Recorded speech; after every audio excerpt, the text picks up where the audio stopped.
what motivated you to come here to Nevada, come here to the World Dems dinner? We've got a chance with Bernie Sanders to make big changes in America. We're in one of those winning the course of human events moments that Thomas Jefferson wrote about. And just tweaking the system isn't going to do any good. Because the system is broken. Economic, politics. So Bernie is not a tweaker. He is a overhauler. And he will overhaul this system so that it gets back, takes it out of the hands of the plutocrats and autocrats and kleptocrats, and puts it back in the hands of the people. So I guess, are you concerned that President Obama and Secretary Clinton have been maybe a little too willing to tweak around the edges instead of push for what Bernie's calling the political revolution? Yeah, they've been tweakers. And maybe that's the best Obama could do. But we don't need Wall Street little digital changes. We need, as Bernie says, they're too big to fail and too big to jail. They're too big. And so we need to bust up the biggest banks, decentralize that money out into the country. Money's like manure; it doesn't do any good to spread it around. And the same thing with Citizen United. It's one thing that can't be fixed; it's got to be repealed.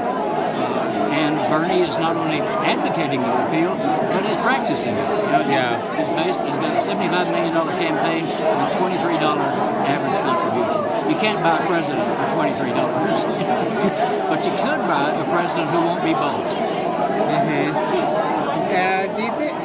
Do you think a message like that especially resonates here in Nevada when the state's hardest hit by the Great Recession? I think it resonates all across America. Every state. My state of Texas, the Republicans brag that they have a great economy, that all these jobs have been created. Well, you could go to a waitress in any cafe in Texas and say, "Did you know that Rick Perry created 1 million jobs while he's in office?" And she'd say, "Yeah, I know. I had 3 of them."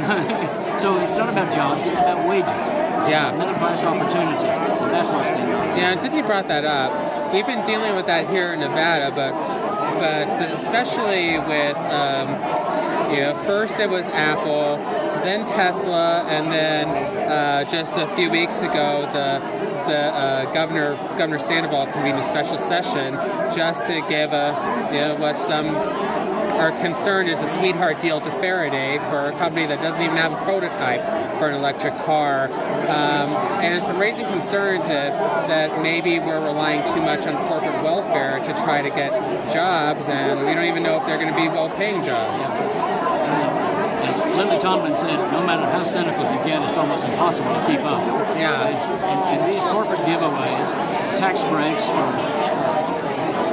Wall Street bankers, drug companies moving out of the country so they can avoid supporting America. Right on down the line, the water in Flint, Michigan. How about that one? Oh my God! It's just disgusting. It's immoral, and so that's not going to change unless we, the people, rise up. And you have to have a focus for that to happen.